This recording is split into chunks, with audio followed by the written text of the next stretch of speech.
महाभारत युद्ध के 18 दिनों का रहस्य। माना जाता है कि महाभारत युद्ध में एकमात्र जीवित बचा कौरव युयुत्सु था और 24,165 सैनिक लापता हो गए थे। लव मोक्ष की 50वीं पीढ़ी में शल्य हुए, जो महाभारत युद्ध में कौरवों की ओर से युद्ध लड़े थे। शोधानुसार जब महाभारत का युद्ध हुआ तब श्री कृष्ण की आयु 83 वर्ष थी।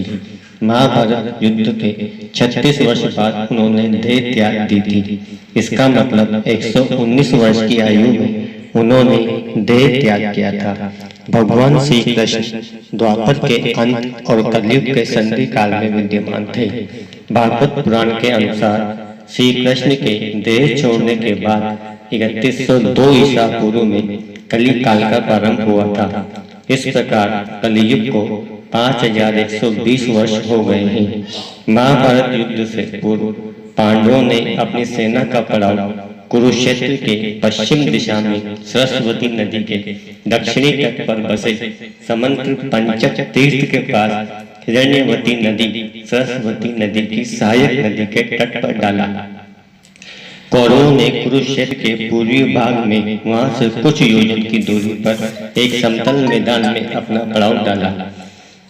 दोनों ओर के शिविरों में सैनिकों के भोजन और इलाज की उत्तम व्यवस्था थी। हाथी घोड़े रथों की अलग व्यवस्था थी। हजारों शिविरों में से प्रत्येक शिविर में प्रचुर मात्रा में खाद्य सामग्री, अस्त्र शस्त्र, यंत्र और कई वेद और शिल्पी वेतन देकर रखे गए थे। पितामह भीष्म की सलाह पर दोनों दलों ने एकत्र होकर कुछ नियम बनाए। उनके बनाए नियम निम्नलिखित हैं। प्रतिदिन युद्ध सूर्योदय से लेकर सूर्यास्त तक ही रहेगा।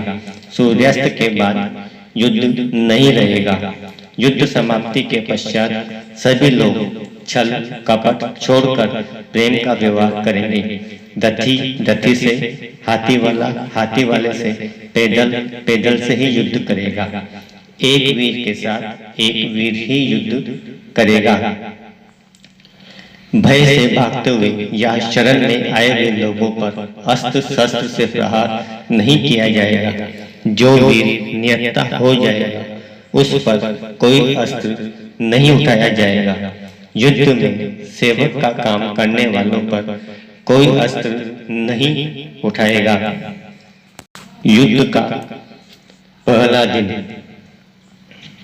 युद्ध के प्रथम दिन जहां कृष्ण अर्जुन अपने रथ के साथ दोनों ओर की सेनाओं के मध्य में खड़े थे और अर्जुन को श्री कृष्ण गीता का उपदेश दे रहे थे।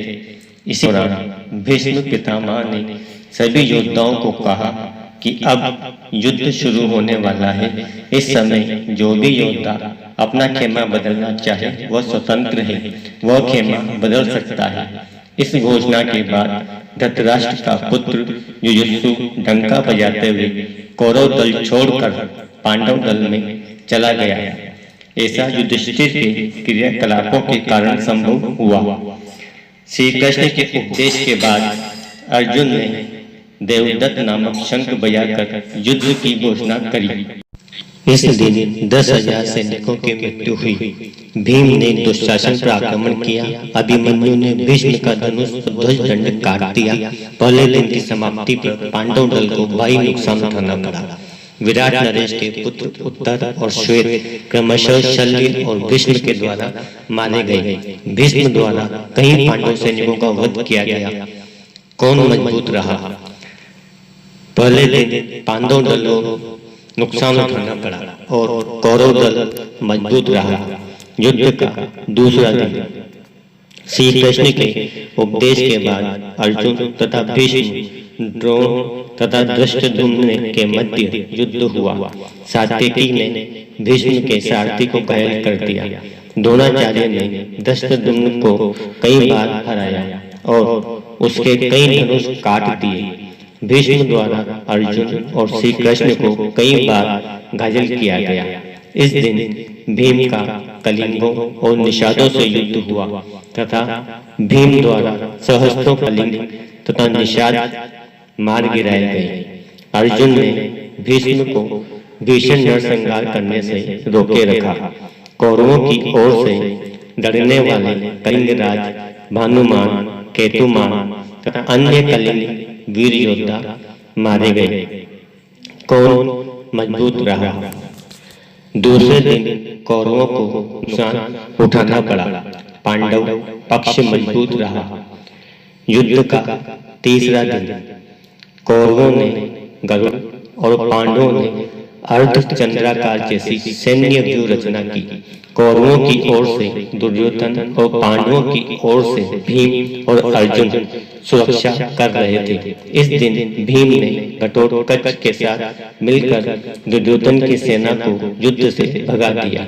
यह देखकर भीष्म भीषण संघार मचा देते हैं। श्री कृष्ण अर्जुन को भीष्म वध करने को कहते हैं, परंतु अर्जुन उत्साह से युद्ध नहीं कर पाता, जिससे श्री कृष्ण स्वयं भीष्म को मारने के लिए उद्यत हो जाते हैं। परंतु अर्जुन उन्हें प्रतिज्ञा रूपी आश्वासन देकर कौरव सेना का भीषण संहार करते हैं। वे एक दिन में ही समस्त प्राच्य, सौवीर, शूद्रक और मालव क्षत्रिय गणों को मार गिराते हैं। भीम के बाण से दुर्जय हो जाता है और तभी उसका सारथी रथ भगा ले जाता है। भीम सैकड़ों सैनिकों को मार गिराते हैं। इस दिन भी कौरवों को अधिक क्षति उठानी पड़ी और उनके प्राच्य, सौवीर, शूद्रक और मालवीर योद्धा मारे जाते हैं। कौन मजबूत रहा। इस दिन दोनों पक्षों ने डटकर मुकाबला किया। युद्ध का चौथा दिन। इस दिन भी कौरव पक्ष को भारी नुकसान हुआ। इस दिन कौरवों ने अर्जुन को बाणों से ढक दिया, परंतु अर्जुन ने सभी को मार भगाया। भीम ने तो इस दिन कौरव सेना में हाहाकार मचा दी। दुर्योधन ने अपनी गज सेना भीम को मारने के लिए भेजी, परंतु घटोत्कच की सहायता से भीम ने उन सब का नाश कर दिया और 14 कौरवों को भी मार गिराया। परंतु राजा भगदत्त द्वारा भीम पर नियंत्रण पा लिया गया। बाद में भीष्म को भी अर्जुन और भीम ने भयंकर युद्ध कर कड़ी चुनौती दी। कौन मजबूत रहा। इस दिन कौरवों को नुकसान हुआ और पांडव पक्ष मजबूत रहा। युद्ध का पांचवा दिन। इस दिन भीष्म ने पांडव सेना को अपने बाणों से ढक दिया। उन पर रोक लगाने के लिए क्रमशः अर्जुन, भीम ने उनसे भयंकर युद्ध किया। सात्यकी ने द्रोणाचार्य को भीषण संहार करने से रोके रखा। भीष्म द्वारा सात्यकी को युद्ध क्षेत्र से भगा दिया गया। सात्यकी के 10 पुत्र मारे गए। कौन मजबूत रहा। इस दिन दोनों ही पक्षों ने डटकर मुकाबला किया। युद्ध का छठा दिन। कौरवों ने कौच व्यूह और पांडवों ने मकर व्यूह के आकार की सेना कुरुक्षेत्र में उतारी। भयंकर युद्ध के बाद द्रोणाचार्य का सारथी मारा गया। युद्ध में बार बार अपनी हार से दुर्योधन क्रोधित होता रहा, परंतु भीष्म ने उसे ढांढस बंधाते रहे। अंत में भीष्म ने पांचाल सेना का भीषण संहार किया। कौन मजबूत रहा। इस दिन दोनों ही पक्षों ने डटकर मुकाबला किया। युद्ध का सातवां दिन। सातवें दिन कौरवों ने मंडलाकार व्यूह की और पांडवों ने वज्र व्यूह की आकृति में सेना लगाई। मंडलाकार में एक हाथी के पास 7 रथ, एक रथ की रक्षार्थ 7 अश्वारोही, एक अश्वारोही की रक्षार्थ 7 धनुर्धर, एक धनुर्धर की रक्षार्थ 10 सैनिक लगाए गए थे। सेना के मध्य दुर्योधन था। वज्रागार में 10 मोर्चों पर घमासान युद्ध हुआ। इस दिन अर्जुन अपनी शक्ति से कौरव सेना से में भगदड़ मचा देता है। धृष्टद्युम्न दुर्योधन को हरा देता है। अर्जुन पुत्र इरावन द्वारा विंद और अनुविंद को हरा दिया जाता है। भगदत्त घटोत्कच को और नकुल सहदेव मिलकर शल्य को युद्ध क्षेत्र से भगा देते हैं। यह देखकर भीष्म एक बार फिर पांडव सेना का भीषण संहार करते हैं। विराट पुत्र शंख के मारे जाने से इस दिन कौरव पक्ष की क्षति होती है। कौन मजबूत रहा? इस दिन दोनों ही पक्ष ने डटकर मुकाबला किया। युद्ध का 8वां दिन कौरवों ने कछुआ व्यू तो पांडवों ने 3 चक्रों वाला व्यू रचा। भीम धृतराष्ट्र के 8 पुत्रों का वध कर देते हैं। अर्जुन की दूसरी पत्नी उलूपी के पुत्र इरावन का बकासुर के पुत्र अम्बुलुष के द्वारा वध कर दिया जाता है। घटोत्कच द्वारा दुर्योधन पर शक्ति का प्रयोग किया जाता है, परंतु बंग नरेश ने दुर्योधन को हटाकर शक्ति का प्रहार स्वयं के ऊपर ले लिया तथा बंग नरेश की मृत्यु हो जाती है। इस घटना से दुर्योधन के मन में मायावी घटोत्कच के प्रति भय व्याप्त हो जाता है। तब भीष्म की आज्ञा से भगदत्त घटोत्कच को हराकर भीम, युधिष्ठिर व अन्य पांडव सैनिकों को पीछे धकेल देता है। दिन के अंत तक भीमसेन धृतराष्ट्र के 9 और पुत्रों का वध कर देते हैं। पांडव पक्ष की क्षति। अर्जुन पुत्र इरावन का अम्बुलुष द्वारा वध। कौरवों के पक्ष की क्षति। धृतराष्ट्र के 17 पुत्रों का भीम द्वारा वध। कौन मजबूत रहा? इस दिन दोनों ही पक्षों ने डटकर मुकाबला किया और दोनों ही पक्षों को नुकसान उठाना पड़ा। हालांकि कौरवों को ज्यादा क्षति पहुंची। युद्ध का 9वां दिन। इस दिन भयंकर युद्ध हुआ। भीष्म ने बहादुरी दिखाते हुए अर्जुन को घायल कर उनके रथ को जर्जर कर दिया। युद्ध में आखिरकार भीष्म के भयंकर संहार को रोकने के लिए श्री कृष्ण को अपनी प्रतिज्ञा तोड़नी पड़ती है। उनके जर्जर रथ को देखकर श्री कृष्ण रथ का पहिया लेकर भीष्म पर झपटते हैं, लेकिन वह शांत हो जाते हैं। परंतु इस दिन भीष्म पांडवों की सेना का अधिकांश भाग समाप्त कर देते हैं। कौन मजबूत रहा? कौरव युद्ध का 10वां दिन। भीष्म द्वारा बड़े पैमाने पर पांडवों की सेना को मार देने से घबराए पांडव पक्ष में भय फैल जाता है। तब श्री कृष्ण के कहने पर पांडव भीष्म के सामने हाथ जोड़कर उनसे उनकी मृत्यु का उपाय पूछते हैं। भीष्म कुछ देर सोचने के बाद उपाय बता देते हैं। इसके बाद भीष्म पांचाल व मत्स्य सेना का भीषण संहार करते हैं। फिर पांडव पक्ष युद्ध क्षेत्र में भीष्म के सामने शिखंडी को युद्ध करने लगा देते हैं। युद्ध क्षेत्र में शिखंडी को सामने डटा देखकर भीष्म अपने अस्त्र त्याग देते हैं। इस दौरान बड़े ही बेमन से अर्जुन भीष्म पितामह के शरीर को बाणों से छेद देता है और भीष्म बाणों की शरशैया पर लेट जाते हैं।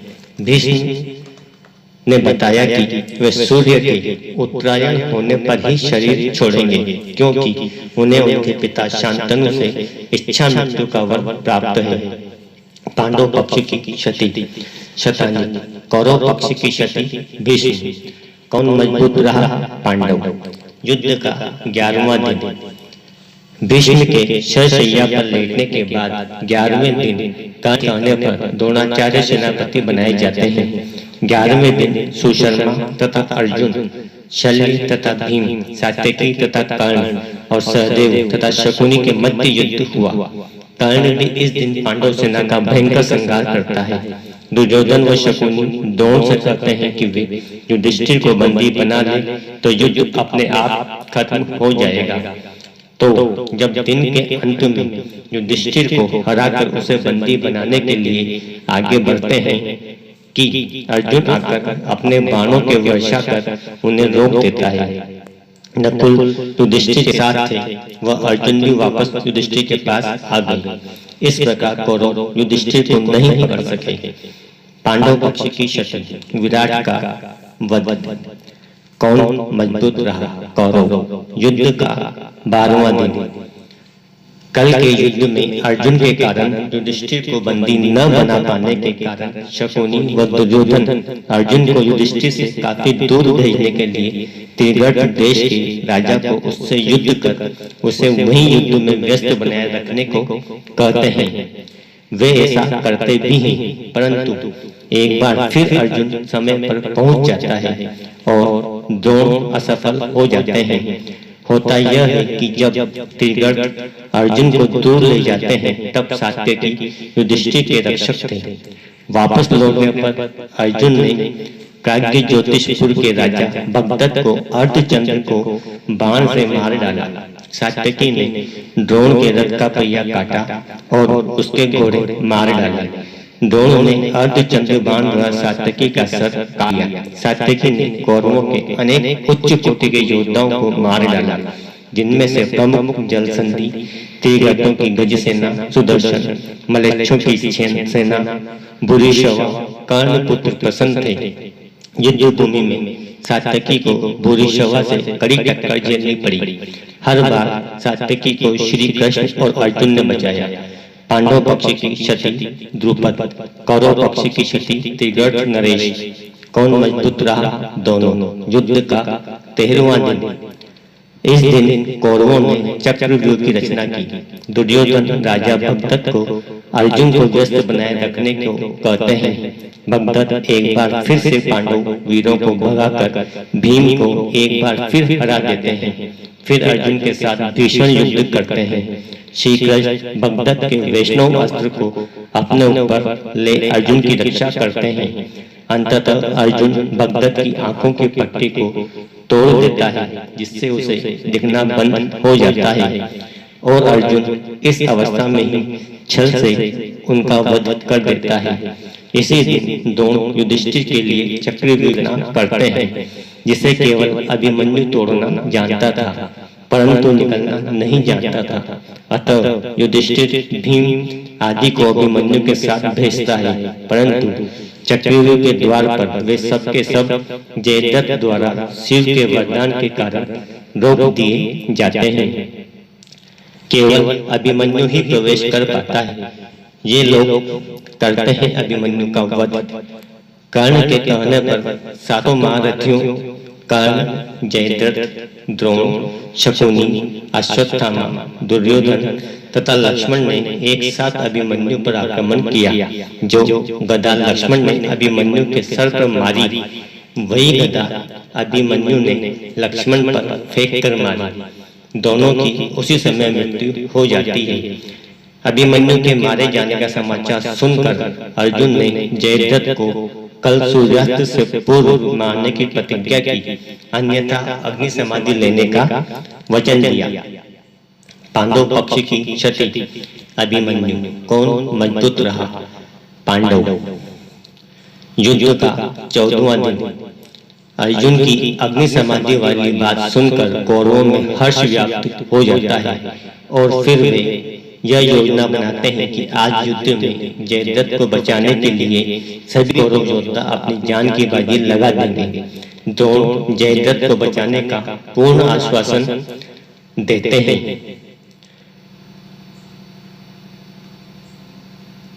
और उसे सेना के पिछले भाग में छुपा देते हैं। युद्ध शुरू होता है। भूरिश्रवा सात्यकी को मारना चाहता था, तभी अर्जुन ने भूरिश्रवा के हाथ काट दिए। वह धरती पर गिर पड़ा। तभी सात्यकी ने उसका सिर काट दिया। द्रोण द्रुपद को मार देते हैं। तब कृष्ण अपनी माया से सूर्यास्त कर देते हैं। सूर्यास्त होते देख अर्जुन अग्नि समाधि की तैयारी करने लगते हैं। छिपा हुआ जयद्रथ जिज्ञासावश अर्जुन को अग्नि समाधि लेते देखने के लिए बाहर आकर हंसने लगता है। उसी समय श्री कृष्ण की कृपा से सूर्य पुनः निकल आता है और तुरंत ही अर्जुन सबको रौंदते हुए कृष्ण द्वारा किए गए छद्म सूर्यास्त के कारण बाहर आए जयद्रथ को मारकर उसका सर उसके पिता की गोद में गिरा देता है। पांडव पक्ष की क्षति, द्रुपद और विराट। कौरव पक्ष की क्षति, जयद्रथ और भगदत्त। युद्ध का 15वां दिन। द्रोण की संहारक शक्ति बढ़ते जाने से पांडवों के खेमे में दहशत फैल गई। पिता पुत्र ने मिलकर महाभारत युद्ध में पांडवों की हार सुनिश्चित कर दी थी। पांडवों की देखकर श्री कृष्ण ने युधिष्ठिर से छल का सहारा लेने को कहा। इस योजना के तहत यह बात फैला दी गई कि अश्वत्थामा मारा गया, लेकिन युधिष्ठिर झूठ बोलने को तैयार नहीं थे। तब अवंती राज के अश्वत्थामा नामक हाथी का भीम द्वारा वध कर दिया गया। इसके बाद युद्ध में यह बात फैला दी गई कि अश्वत्थामा मारा गया। जब गुरु द्रोण ने धर्मराज युधिष्ठिर से अश्वत्थामा की सत्यता जानना चाहिए तो उन्होंने जवाब दिया, अश्वत्थामा मारा गया परंतु हाथी।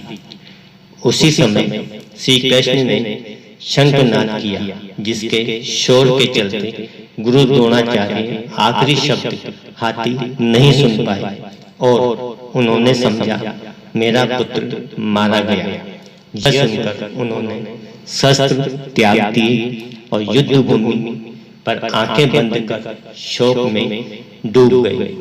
यही मौका था जबकि गुरु द्रोण को निहत्था जानकर द्रौपदी के भाई धृष्टद्युम्न ने तलवार से उनका सिर काट दिया।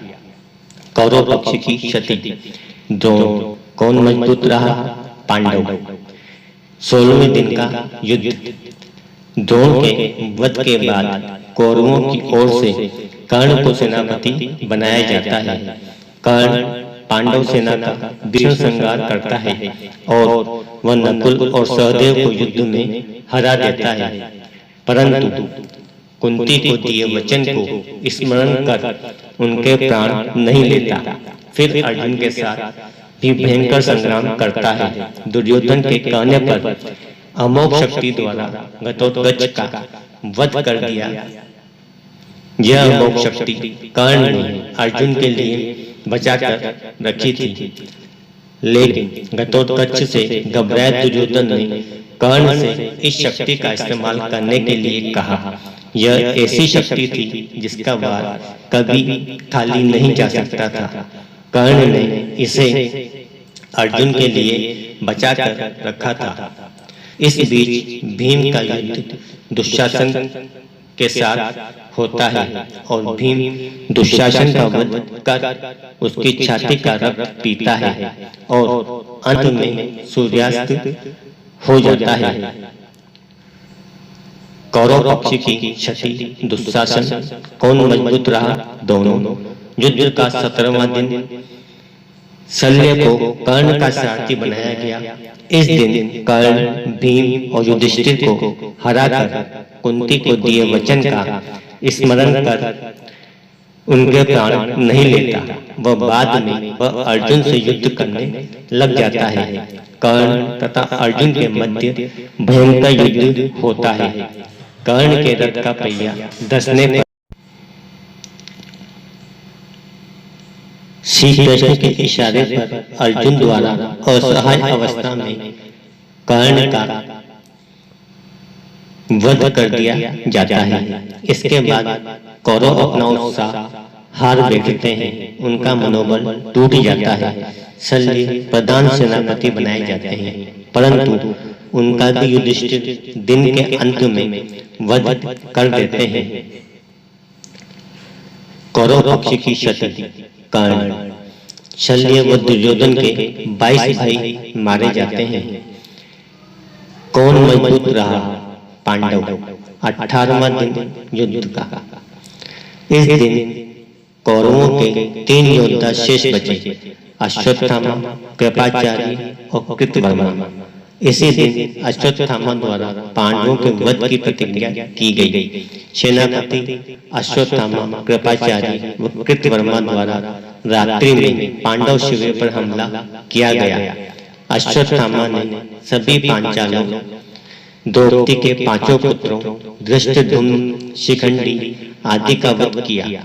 पिता को छल पूर्वक मारे जाने का सुनकर अश्वत्थामा दुखी होकर क्रोधित हो गए और उन्होंने ब्रह्मास्त्र का प्रयोग कर दिया, जिससे युद्ध भूमि शमशान में बदल गई। यह देख श्री कृष्ण ने उन्हें कलयुग के अंत तक कोड़ी के रूप में जीवित रहने का श्राप दे दिया।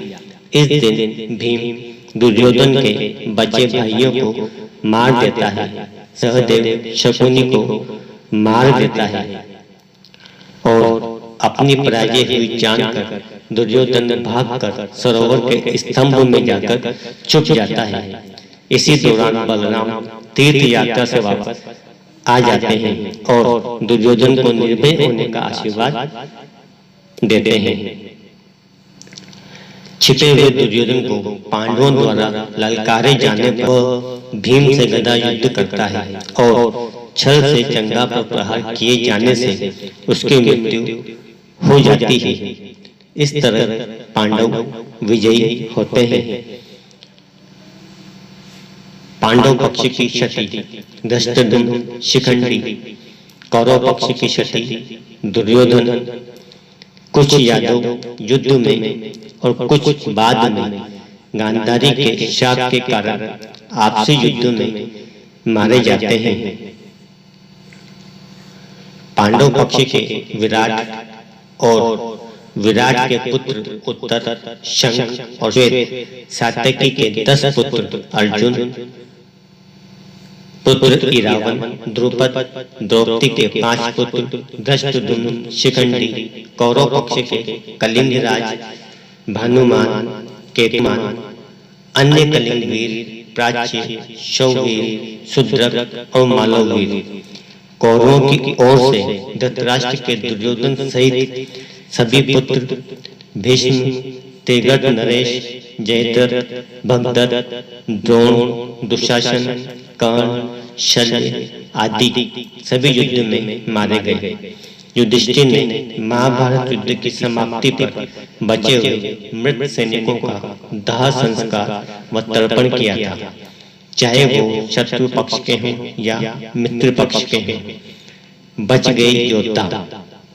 युद्ध के पश्चात कौरवों की तरफ से 3 और पांडवों की तरफ से 15 यानी कुल 18 योद्धा ही जीवित बचे थे, जिनके नाम हैं कौरवों के कृपाचार्य, कृतवर्मा और अश्वत्थामा, जबकि पांडवों से युयुत्सु, युधिष्ठिर, भीम, अर्जुन, नकुल, सहदेव, कृष्ण, सात्यकी आदि। जय श्री कृष्ण।